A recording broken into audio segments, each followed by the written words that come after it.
Hey guys, what's up? I am here to give you guys a recap on a new episode of Kaguya-sama Love is War on Season 2, which is on episode 11, or you could call it episode 23 overall in the total number. Anyways, this episode right here, honestly, many people could say whatever they want, and I believe there might be some people who dislike this episode, but to me, I think I like it very much, because Ishigami had a layer that was possibly hidden, or most of us kind of hinted at, because this guy has always been this looking like depressing person who just works hard, but doesn't try to give it his best when it comes to studying, and then when it comes to Shirogane and Kaguya, they seem to value him, and I think Fujiwara does the same thing too, and there's a big layer behind that, and there's a big reason of it too, and I'll get to that just a moment. So if anything else, let's just get this recap started. We have to it that there's some kind of classmate that seems to know Ishigami, but at the same time seems to be antagonizing him. Although there's a reason behind that. Well, Ishigami is going to be told to become an anchor because I think the leader messed up his leg or something. And there's that same girl that I was watching over him from the distance, And we get to know a big backstory behind that and why she seems to be antagonistic towards him or has a hostile hate towards him in a certain way. We get to know that this girl, whatever her name is known to be Kyoko Otomo, or just Kyoko-chan, or Kyoko Otomo. She's this kind of cheerful girl that seems to pick Ishigami back up, even though it tells him, come on, let's go, let's get on get. But eventually we get to know that she is a good person eventually, but sooner or later, as time continues on, we get to know that Ishigami will later develop a crush on her. Maybe for her kind gesture and everything all together, but he later on will find out that Ogino, whatever that guy's name is, Ogino-san, whatever. No, how about Ogino Trash is more like it to me. You guys might be thinking, okay, that was a little minor spoiler in your recap, but why would you call him that? Well, I'll get to that just a moment. We get to know that this guy is some kind of stinking, disgusting playboy. Well, I guess you could call him a playboy, but this guy is just playing garbage because he just uses women to fulfill his own pleasurable needs, which most men are nowadays. Not to be a freaking jerk about it, especially making it complicated, especially when I say it about myself. But self-control, on the other hand, is another thing. But okay, enough of me being off topic, etc. And being a total a-hole at the same time. This guy was pretty much trash who uses girls for his own pleasurable needs in a certain way. And this is a seinen series in a certain way after doing research about the genres and so forth. And we get to know that after Ishigami confronted him about it and realized that he was lying about talking to his girlfriend, Kyoko-chan or Kyoko. And we have to it that this guy was confronted by Ishigami, asked him a couple questions, or in other ways interrogated him, not in a torturous way, but questioned him about a couple things and what he was doing, Eventually, he ends up having some kind of picture or doing something that that looks like total garbage, Eventually, he gives something to he says something to Ishigami in a certain way, and it kind of ticked off Ishigami, and he beat the living hell out of him. Although, I will be honest with you, beating up someone by pure words or being mentally provoked or something, etc., is pretty much almost your loss or something, I'm really serious about that. Not to mention, everybody was watching right behind Ishigami, though Ishigami didn't really care. And, Kyoko was the one that, Kyoko was the one that was actually one of the people witnessing it, but we have to it that Ishigami didn't give his full entire thing about the story, but even if he did, it didn't look like it wouldn't even do any good anyway in the first place, because look at how it is. I mean, Ishigami literally beat the hell out of the guy, and everybody just looks at him like he's beating him up for no reason. And we get to know this guy's playing his own stupid theatrical kind of thing where he can't perform or something because he's now beaten up face. He even tells Ishigami, oh, you love her, you're stalking her kind of thing. Pretty much putting him on the spot where, like, it could break your butt mentally, you know? I mean, everybody was against him. Everyone that was watching, they all called Ishigami, oh, you're a creep. What the hell's wrong with you? Why won't you apologize? And although Ishigami didn't give his full side of the story, which was hinted at and was talked about it, I mean, it was hinted about Ishigami's past many episodes ago. I mean, like, Miko Aino, on the other hand, you know, I mean, like, she kind of sees Ishigami in a nasty way, but I guess she doesn't know the full story behind it, I guess. But you guys know what I'm talking about. There was a certain tip or hint about Ishigami's past where he didn't explain his side of the story, but even if he did, what was shown in this part of his past, I don't think it would do him any good, because the fact that he's beating the heck out of the guy, and the guy taking advantage of that, using his own theatrical acting skills, it already put him down on the spot, and Kyoko calls him a creep and calls him disgusting. You're just foolish. That's what you are.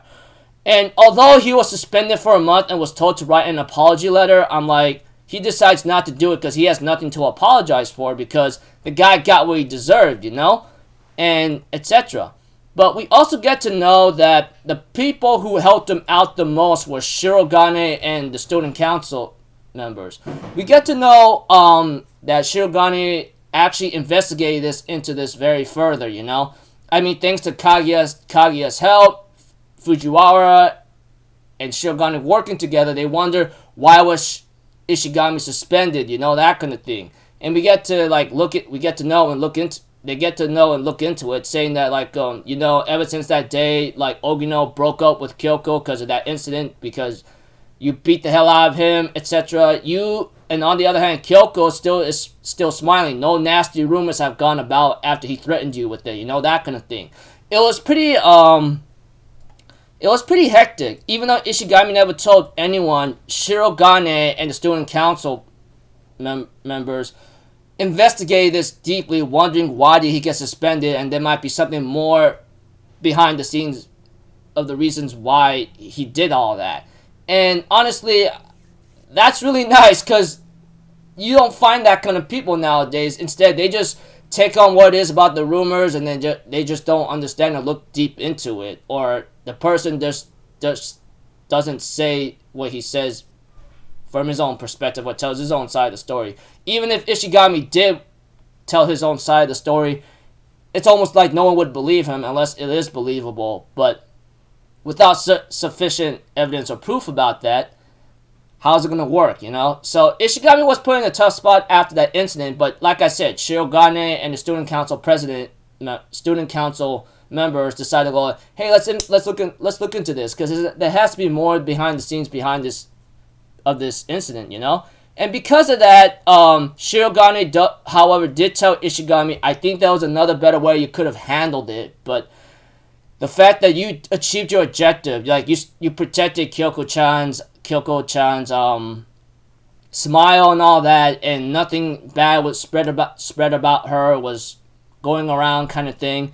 He achieved his objective. And we go back to present time where Ishigami becomes an anchor, and we have to it that freaking, like, Kyoko ends up saying, like, oh, it's all your fault, you know, Ogino's broken up with me because of what you did, blah, blah, blah. And Ishigami's like, dude, shut up, you big Dumbo. I'm thinking about my, that's another way how to do it, honestly. But she doesn't know about the entire story. But we have to it that Kaguya, and of course, like, Hayasaka was the one that actually was watching from a distance where she's actually leaving the school, and even though she has some friends where she could have entered the school, but, you know, etc. But we have to it that some people kind of mentioned there was supposed to be an additional scene in this scene with Hayasaka and Kaguya when they were watching Kyoko-chan from a distance, you know? They end up... People have been discussing, and I read it in a discussion, saying that Kaguya was gonna threaten this entire situation where he was gonna tell Kyoko the entire truth. And I go, oh man, that would have been nice to see. But we had to it that, you know, Ogino transferred, he's somewhere else, Kyoko still likes him. I'm like, oh my gosh. I'm surprised her ignorance is a bliss, but they decided to leave, but Hayasaka and Kaguya-sama decides to leave it as it is because Ishigami works really hard to protect that smile or that personality of hers, And even so, even though Kaguya did say Ishigami did this all for nothing and he didn't get any benefit out of it, it's still nice to see that she has a cute kohai. And Ishigami, even though his world was turned upside down and he joined the cheerleading squad, even though etc., but the cheerleading squad still told him, oh, you did your best, you ran so fast, kind of thing, kind of stuff. And I'm thinking in my mind, my gosh, man. I mean, I know rumors and everything else could be devastating and hurt you real bad, but just by the looks of it, the red team won either way, and there's a last scene that says "Go to hell, Dumbo." Although there was a different wording to it, I decided to say Dumbo because I think it's more appropriate that way, and I'm trying not to cuss often, even though I say damn and hell all the time. PG language in my way. But aside from that, yeah, this episode we get to know the entire backstory of Ishigami when he was in middle school. He had a crush on someone or someone he liked, but she hooked up with this guy, and we find out that this guy is trash, is some kind of nasty playboy who uses women for his own pleasurable instincts, I guess. Whatever the case may be, but he threatened Ishigami about something. Ishigami beat the living hell out of him. Blah, blah, blah. We get to know that his mental and spirit and his will and all that was just broken down into pieces, that kind of thing. But Shirogane himself, along with the other possible student council members, decided to investigate this situation and want to look into it because him being suspended over a month of this incident, they want to understand. Although when I first time watched this episode, I really thought Shirogane could have handled it better, but I think there was another situation where he shouldn't been provoked by those words alone. But I guess sometimes when you're at that age of a teenager, whatever the case may be, you just don't think and you just snap out. It's always been like that. Even I know I've been through it when I was in middle school, and gosh, I hated middle school. Although I had some nice friends, I still hated a lot of people I even remember about, and dear Lord.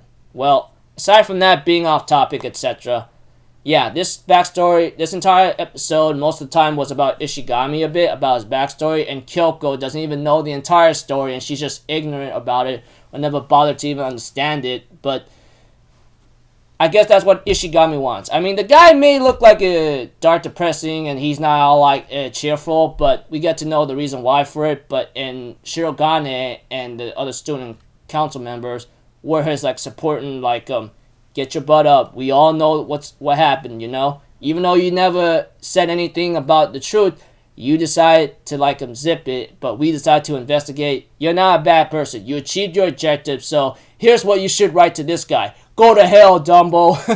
That kind of thing. So yeah, Ishigami. Like the guy, man. I mean, I like the guy, dude. I mean, sure, he may seem like iffy biffy, but he's cool. Etc. So until then, people, I'll see you guys in the next video. I'm Alpha Zero. Have a good day, and I'll see you guys next time, alright? Peace out. Bye-bye. Toot-toot-toot.